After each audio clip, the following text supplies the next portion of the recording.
우리 한번 같이 해주시면 고맙겠습니다. 이런 기쁨.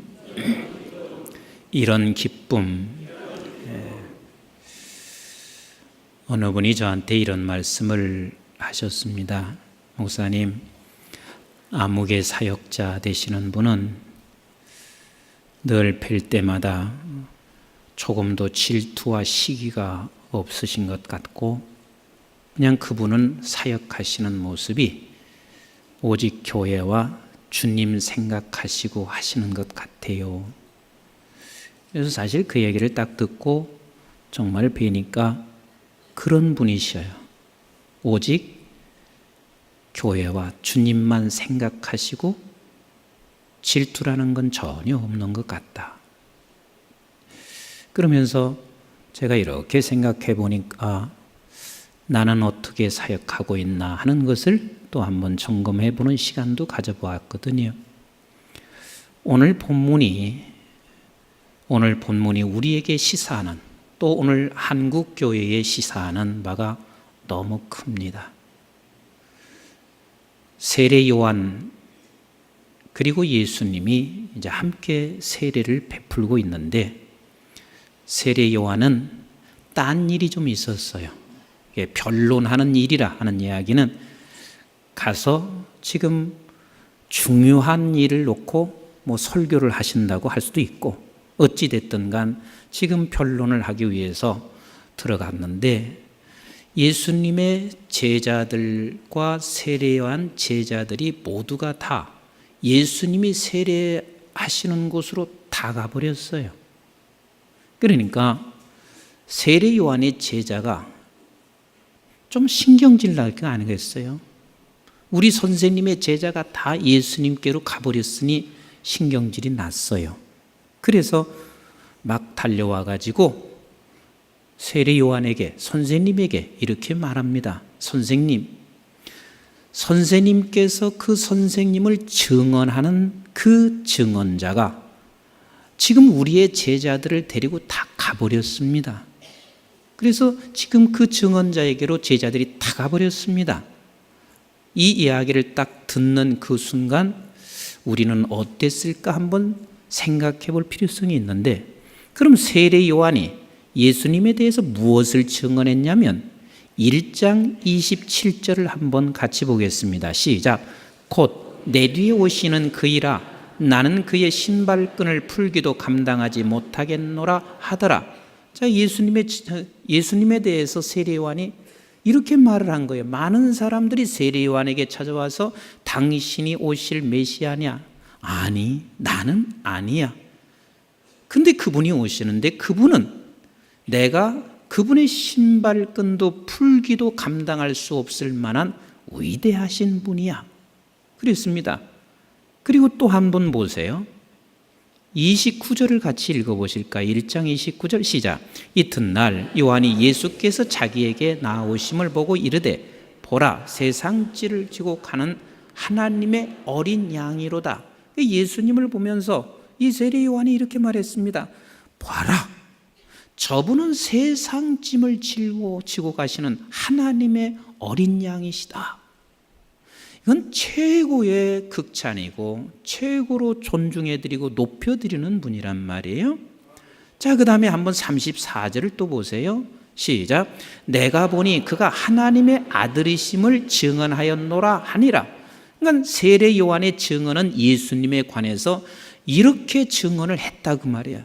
저분은 하나님의 아들, 세상 짐을 짊어지시고 가시는 하나님의 어린 양, 나는 그분의 신발을 끈도 풀 수 없는, 감당할 수 없는 분, 이렇게 했단 말이에요. 그러면 우리 같으면 이렇게 해야 되잖아요. 내 제자들이 다 그쪽으로 갔습니다. 내가 항상 그 사람을 위해서 높여드리고 존중해 줬습니다. 그러면 우리 생각에는 그래야 될 거 아니에요. 당신 여기 오지 말아요. 세례 요한도 굉장히 중요한 사람이고 매우 좋은 사람이니까 그걸로 가세요. 이렇게 해야 되는데 예수님이 그런 말 한마디도 안 하셨으니까 지금 이 제자 세례원의 제자가 세례 요한에 와서 막 화가 나서 지금 얘기를 하고 있단 말이에요. 자, 조금 더 일례를 설명하죠. 임 목사가 바로 가까이 있는 교회 목사님을 날마다 칭찬해 들었다고 생각해요. 그 목사님은 나와는 비교할 수 없는 목사님입니다. 나는 그분을 신발 끈도 풀 수 없을 만큼 훌륭하신 분입니다. 목사님 중에서도 진짜 목사님이 저분이십니다. 그리고 정말 그분은 하나님이 이 땅에 내리신 목사님이십니다. 그리고 내가 늘 그 목사님에 대해서 높여드렸어요. 근데 어느 날 우리 교인들이 다 가버렸어요. 그쪽으로 다 갔단 말이에요. 그러니까 장로님이 와가지고 막 신경질 내서 목사님 우리 교인이 다 그쪽으로 가버렸습니다. 이렇게 했을 때 나는 어떻게 할까? 나는 어떤 모습일까?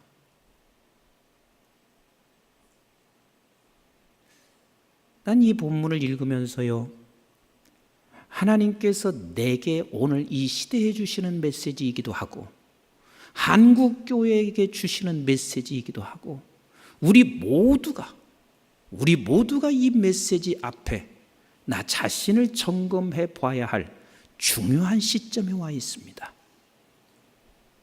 자, 이렇게 해서 지금 제자들은 다 주님께로 갔는데 세례 요한이 찾아온 제자를 향해서 하시는 말씀을 한번 보세요. 우리 한번 27절을 같이 읽어보겠습니다. 시작. 요한이 대답하여 이르되 만일 하늘에서 주신 바 아니면 사람이 아무것도 받을 수 없느니라. 자, 이 얼마나 멋진 대답인지 모르겠어요. 뭐라고 대답하고 있냐면 이 소리예요. 얘야, 너희들이 나를 따라온 것도 하늘에서 그렇게 하나님이 하게 하셨다 그 말이에요. 이제 내 곁을 떠난다는 것도 하나님이 그렇게 하시는 것이라 그 말이에요. 이거 얼마나 참 매력 있습니까? 얼마나 멋집니까? 만약에 내가 그렇게 날마다 존경하고 존귀하게 여겼던 그 목사님에게로 우리 교회 성도가 다 갔을 때, 그래서 장로님이 내게 와서 목사님 우리 교회 누가 가고 누가 떠났습니다. 다 떠났습니다. 이때 태연한 모습으로 초연하게 장로님, 우리 교회 성도님들이 내게 붙어 있을 수 있었던 것도 하나님이 하신 일이고 가는 것도 하나님이 하시는 일입니다. 이게 고급한 신앙이에요. 이게 멋진 신앙의 모습이란 말이에요. 그런데 오늘날 우리는 대부분 어떻게 생각하냐면 질투와 시기로 인하여 서로 다툼과 싸움이 서로 경쟁하고, 그래서 너희 교회가 조금 더 크게 지면 내 교회는 더 크게 져야 되고, 너희 교회가 좀 더 편안한 생활을 유지하면 내 교회는 더 큰 편안한 생활을 유지해야 되고, 어느덧 우리 한국교회는 서로가 경쟁 속에서 하나님께서 정말 원하시는 아버지 하나님의 아름다운 가치는 완전히 사라져버리고 참 이상하게 돼버렸습니다. 이상하게 돼버렸습니다. 저쪽 교회와 이쪽 교회는 원수 같아요. 한 하나님을 섬기고 한 교회를 섬기고 있으면서도 내 교회 안에서도 저 사람과 나는 원수가 돼버렸습니다. 이거 웬일인지 모르겠어요. 어떻게 이렇게 돼가는지 모르겠단 말이에요. 고린도 교회가 분쟁과 다툼으로 심하게 있을 때 사도 바울이 끝없이 하는 이야기가 뭔 줄 아십니까? 왜 너희들 분쟁하냐? 왜 다툼이 있냐? 하나님께서 너희들에게 베풀어 주신 그 은혜, 그 어떤 교회보다 너희들에게 주신 그 은사가 도대체 어디로부터 왔는 것을 사도 바울은 계속해서 설명하고 있습니다. 어디서부터 왔느냐? 너에게서 난 것이 아니라 그 말입니다. 하나님 은혜로 하나님께서 너에게 베풀어 주셨는데 너는 그것으로 교만해지고 그것이 너에게 자랑이 돼서 다른 사람들을 정죄하고 다른 사람을 심판하는 그런 자리에 네가 어느새 거기에 올라앉아 있다는 것을 끊임없이 지적해 주고 있어요. 우리 한번 고린도전서 3장 10절로 11절을 같이 읽어보겠습니다. 시작. 내게 주신 하나님의 은혜를 따라 내가 지혜로운 건축자와 같이 터를 닦아두매 다른 이가 그 위에 세우나 그러나 각각 어떻게 그 위에 세울까를 조심할지니라. 이 닦아둔 것 외에는 능히 다른 터를 닦아둘 자가 없으니 이 터는 곧 예수 그리스도라. 10절에 뭐라고 말을 하고 있어요? 내게 주신 하나님의 은혜를 따라 그랬습니다. 너가 능력이 있었다면 그것이 하나님의 나에게 주신 은혜였을 뿐이고, 너에게 건강을 주신 것이 있다면 하나님의 은혜였을 뿐이고, 너에게 물질을 주신 것이 있다면 하나님의 은혜였을 뿐이고, 그러니 주신 이도 하나님이시고 거두어가신 이도 하나님이시라고 고백하고 있는 욥의 고백처럼 오늘 지금 세례 요한이 그렇게 말을 하고 있습니다. 어찌 보면은 지금 세례한 요한 속에 사단이 들어와서 사단이 하나님의 일을 막을 수 있는 그 순간, 그 찰나에 세례 요한은 말씀으로 그걸 차단하고 있습니다. 주신 자도 하나님이시고 거두시는 이도 하나님이시고, 하나님께서 하늘에서 내려준 바가 아니면 내가 어찌 지금까지 너희들과 함께 왔을 수 있으며, 지금 너희들이 또 떠나는 것조차도 하나님이 함께 하시지 아니하면 너희들이 어떻게 내 곁을 떠날 수 있겠느냐. 모든 것은 하나님이 하시고 있는 일이라. 여기에 시기와 질투가 틈탈 수가 없어요. 여기에 하나님의 나라를 이루어가는 이 일에 역시 준비하는 사람답게 사단이 틈을 타지 못하게 하고 있습니다. 그리고 나서 그 다음에 또 무슨 대답을 하고 있는지 18절 말씀을 같이 읽어보겠습니다. 28절 시작. 내가 말한 바 나는 그리스도가 아니요 그의 앞에서 보내심을 받은 자라고 한 것을 증언할 자는 너희니라. 자, 여기서 뭐예요? 이 말씀은 이거예요. 나는 그리스도도 아니고 너희들이 증언하듯이 나는 그를 증언할 자다. 그러면 나는 하나님의 부르심에 합당한 자로 살아가고 이 부르심에 합당한 자로 내 사명을 할 뿐이지 더 이상 다른 일이 관심이 없다, 그 말이. 부르심에 합당한 자로 살 뿐이다. 부르심에 합당한 자. 내 제자가 지금 다 갔다 할지라도 나는 내 할 일을 하겠다, 그 말입니다. 다 내 곁을 떠난다 할지라도 나는 내가 할 일, 이 일을 오늘 또 할 뿐이라. 얼마나 멋있어요. 얼마나 멋있어요. 제가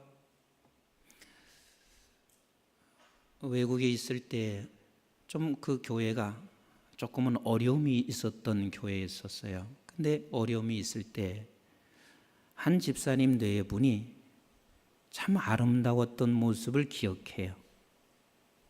이 사람은 그 어려운 곳에 어느 쪽에 치우치도 않아. 그리고 휩싸여 들어가지도 않아. 그렇다고 해서 방임하지도 않아. 휩싸여 빨려 들어가지도 않고 방임하지도 않고. 얼마나 지혜로운지 몰라요. 이분은 휩싸여 들어가지 않는다는 말은 거기와 상관이 없어요. 그냥 당신이 하던 일을 그대로 묵묵히 하는 거예요. 구역일 맡은 거 묵묵히 하고, 기도하는 일 묵묵히 하고, 성가대 그냥 묵묵히 하고, 그 어느 곳에도 치우치지 아니하고 그것에 의해서 자기가 휘말려 들어가지도 아니하면서 묵묵하게 그 일을 감당하는 거예요. 이게 휩싸여 들어가지도 아니하고 방임하지도 아니하는 모습의 사람인데 평생을 그렇게 사시더라고.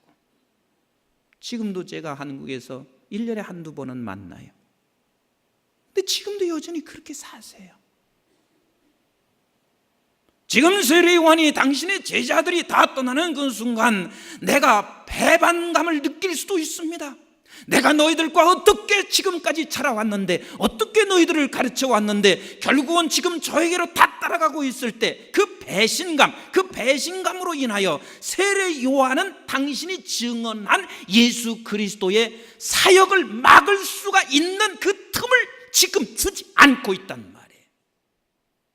우리가 주님의 영광을 돌리고 주님을 위해서 산다고 말을 하고 주님을 위해서 헌신하고 있는데 어느 순간 내 자존심을 건드렸습니다. 그리고 내가 배신감을 느꼈습니다. 그 순간 우리는 틈을 주지 않아야 되거든요. 사단에게 틈을 주지 않아야 되는데 우리는 사단에게 틈을 줌으로 말미암아 하나님을 위해서 헌신했던 그 헌신이 한순간에 다 무너져 버리는 일들이 우리 주변에서 얼마나 많이 있냐는 말이에요.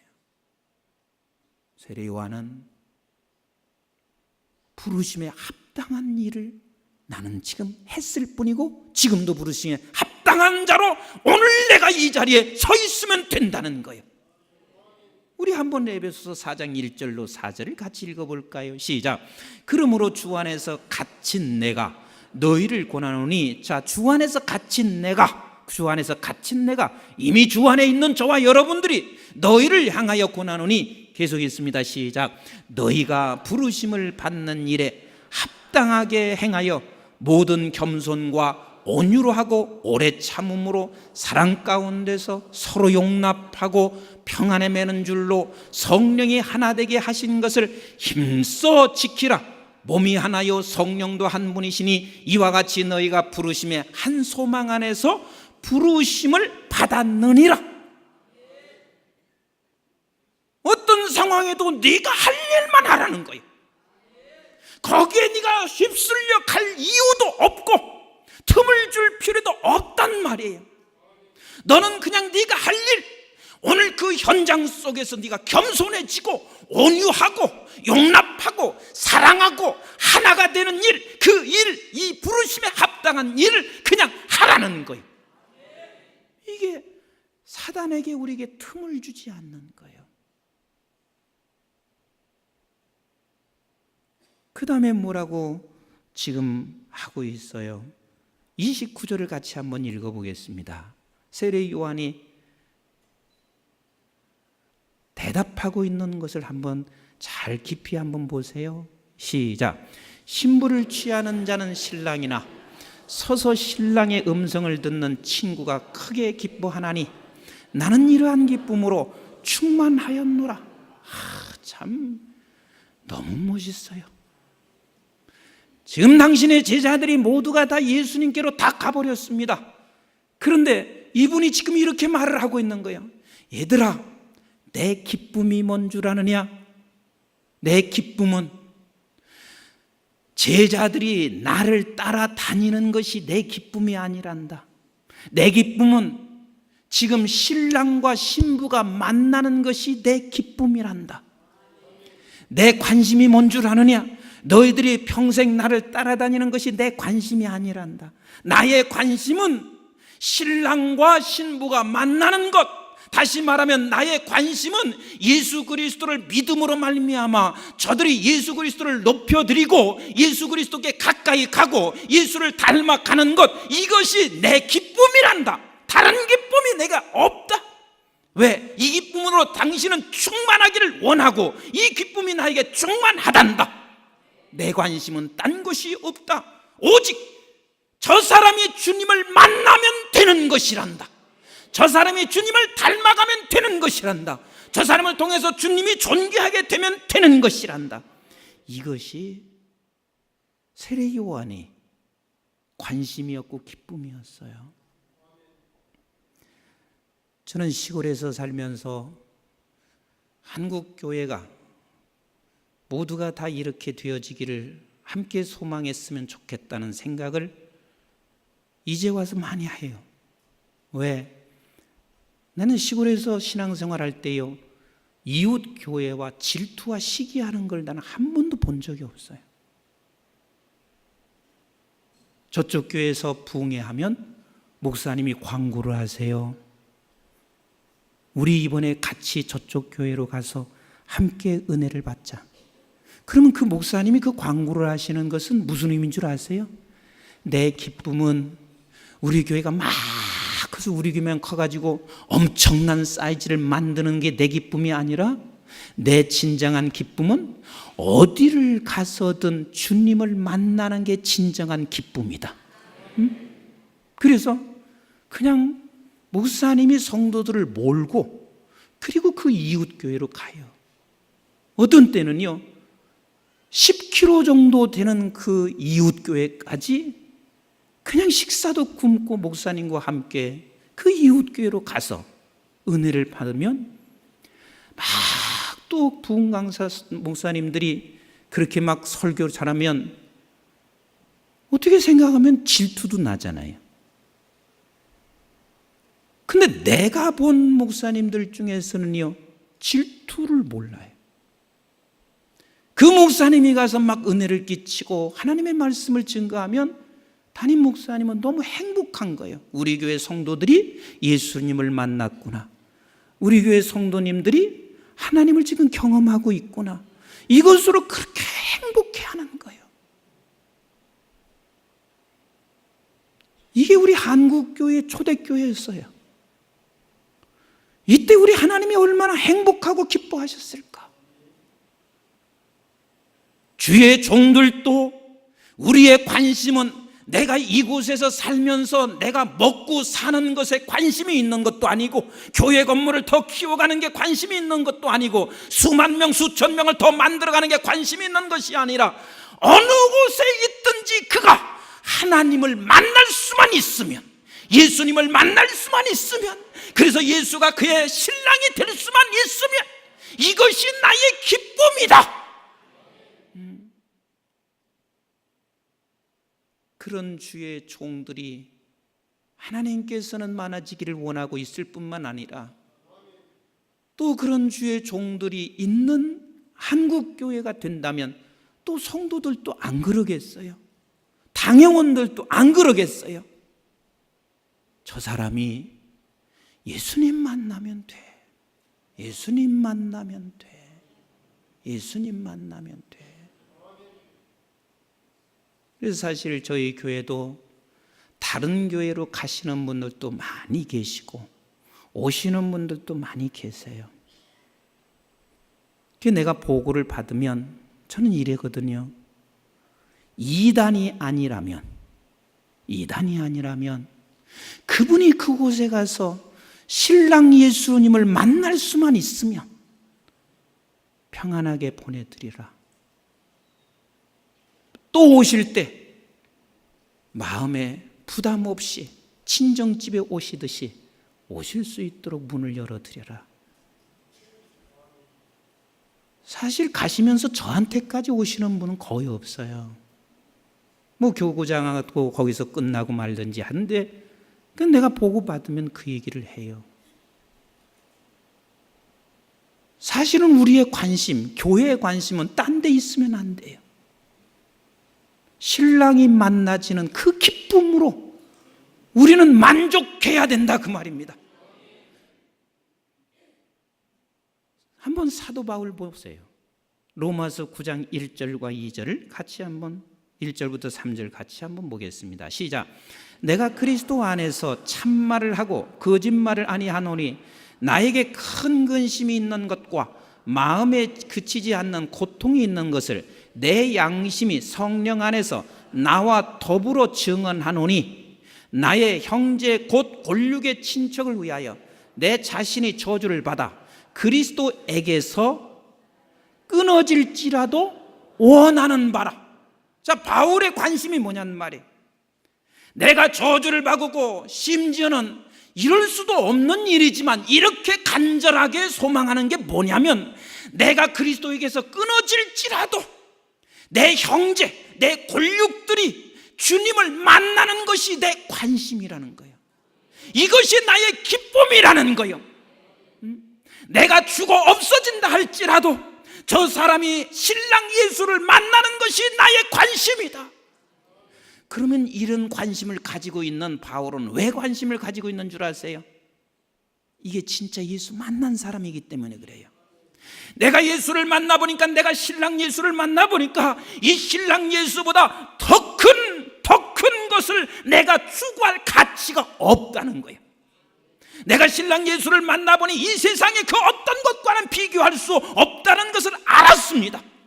그것을 아는 나는, 당신도 그 예수를 만나는 것이 내 소망이요 내 모든 관심이고 그래서 그 신랑 예수를 만나는 것이 내 기쁨이 되었던 것이라 그 말이에요. 모든 사람들이 예수를 만난 사람들, 진짜 만난 사람들, 그냥 적당히 만난 게 아니에요. 내가 만진 듯이, 내가 그분에게 안긴 듯이 정말 만나보면 그분보다 더 이상의 가치를 둘 수가 없단 말이에요. 모세도 한번 보실래요? 출애굽기 32장 32절을 한번 같이 보실까요? 시작. 그러나 이제 그들의 죄를 사하시옵소서. 그렇지 아니하시오면 원하건대 주께서 기록하신 책에서 내 이름을 치워버려 주옵소서. 모세의 관심이 뭐예요? 하나님의 백성들, 이스라엘 백성들, 내 동족들이 하나님 앞에 돌아오기를 원하고 있습니다. 아버지를 제대로 만나기를 원하고 있습니다. 금송아지를 섬기고 만들었던 그 우상을 버리고 하나님을 만나기를 원하는데, 그 만나는 관심이 어느 정도였냐면 이 정도요. 하나님의 생명책에서 내 이름이 지워진다 할지라도 내 관심은 내 백성들이 하나님 만나는 게 내 관심이고 내 큰 기쁨입니다. 하나님이 지금요, 우리 한국 교회를 향하여 지금 이 메시지를 주고 있다는 것을 우리 모든 교인들이 함께 알았으면 좋겠어요. 너희들이 지금 관심은 뭐냐는 거예요. 너희 교회 하나 키우는 것만 관심을 갖고 있는 것이 아니 되기를 원하고 있는 거예요. 심지어는 이렇게 하나님께서는 원하고 있는 거예요. 너희 교회가 무너진다 할지라도 예수님만 만나줄 수 있으면, 우리 장로님들, 우리 한번 그렇게 좀 해보자고요. 이 교회가 무너진다 할지라도 이 세상이 주님만 만날 수가 있으면 그것으로 나의 기쁨이 충만합니다. 이렇게 되어지기를 하나님이 지금도 원하시고 있고, 이렇게 되어졌다는 말은 진짜 예수를 만난 사람들이기 때문에 그렇게 되어지는 것이지, 내가 그렇게 노력해서 되어지는 것이 아니라 그렇게 주님을 만났기 때문에 그게 가능할 수 있단 말이에요. 여러분들이 잘 알고 있는 러시아의 대문호인 도스토옙스키라고 하는 분이 의미 있는 이런 편지를 친구에게 보낸 적이 있었습니다. 세계 경제 불황이고 러시아도 너무 힘들었을 때 친구가 하고 있는 호텔에 가서 잠시 묵게 됐습니다. 근데 묵는 것조차도 사실은 쉽지 않은 일인데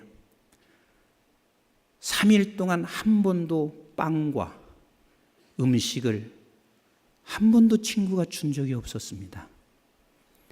그래서 3일 동안 물만 간신히 먹으면서 지내다가 이 도스토옙스키는 친구에게 편지를 썼습니다. 뭐라고 편지를 썼냐면, 친구여, 나는 자네가 내게 빵과 음식을 주지 않는 것에 대해서 나는 그건 전혀 서운한 것이 없었네. 그런데 저녁에 촛불을 키워주지 않는 것 때문에 너무 마음이 아팠네. 왜 그 사람에게는 촛불이 그렇게 중요한 줄 알았어요? 그에게는 글 쓰는 것이 관심이었습니다. 나는 밥을 굶어도 글은 써야 됐습니다. 내가 지금 3일을 굶어간다 할지라도 난 글을 써야 했기 때문에, 오직 글에 대한 관심이 있기 때문에 나에게 먹을 것 주지 않아도 당신이 촛불만 좀 주었으면 했다네. 결국은 도스토옙스키는 그런 과정을 통해서 죄와벌이라고 하는 세계에서 가장 전무후무할 정도로 걸작을 남기는 작품을 썼습니다. 우리는 어디에 관심이 있습니까? 무엇에 관심이 있느냐는 것은 그가 지금 내 자신의 어떤 정체성인 것을 말해주고 있는 거예요. 무엇에 관심을 가지고 있는가? 정말 주님을 만난 사람이라면 우리는 예수 그리스도를 만나는 것보다 더 큰 기쁨과 더 행복은 없다는 사실을 알기 때문에, 신랑이 만나지기만 한다면 내가 썩어 문드러진다 할지라도 나는 그것으로 기쁘다네. 그것으로 나는 기쁘다네. 이게 바로 예수님이셨습니다. 예수님께서는 우리 한 사람 한 사람이 구원받는 것 때문에 너 한 사람만 구원받을 수가 있다면 그 저주를 받아 십자가에 달려 죽는, 모든 사람들에게 다 비난을 받으면서 십자가에 달려 죽는 그 아픔이라 할지라도 나는 그것을 기쁨으로 감당한다네. 한 사람이라도 구원받을 수 있다면 이게 주님의 십자가였고 우리 주님이 가신 길이었고, 바로 이것을 예비하고 이 광야길을 예비하는 세례 요한이 그 주님을 알았단 말이에요. 그 주님을 만났단 말이에요. 그래서 그 주님에 대한 만남만 있으면 내 제자는 다 사라져도 괜찮아. 나는 신랑 되시는 그분을 그들이 만나는 것으로 내 기쁨이야. 우리 마지막으로 빌립보서 1장 20절 말씀을 한 구절 같이 읽고 말씀을 매듭 짓겠습니다. 같이 한번 읽습니다. 시작. 나의 간절한 기대와 소망을 따라 아무 일에든지 부끄러워하지 아니하고 지금도 전과 같이 온전히 담대하여 살든지 죽든지 내 몸에서 그리스도가 존귀하게 되게 하려 하니라. 이게 바울의 고백이요. 주님만 존귀하게 된다면, 주님만 드러난다면 그것이 나의 기쁨이다. 내가 어떤 부끄러움을 당한다 할지라도 내가 살든지 죽든지 그분만 드러난다면 이게 신앙생활의 멋입니다. 이게 고급한 신앙생활입니다. 우리 교회가, 우리 한국교회가 이 시대에 이렇게 되어지기를 우리 간절히 소망하십시다. 교회 와서 내가 더 무엇인가를 이루려고 하기보다 예수를 만난 그 감격 때문에, 그 가치를 알기 때문에 당신도 예수만 만나칠 수 있다면 내가 비록 살든지 죽든지 부끄러움을 혹 당한다 할지라도, 내 자존심이 뭉개진다 할지라도 이것이 내 기쁨입니다. 이 고백이 있는 우리 교회 그리고 여러분들 되시기를 주님의 이름으로 축복합니다. 기도하겠습니다.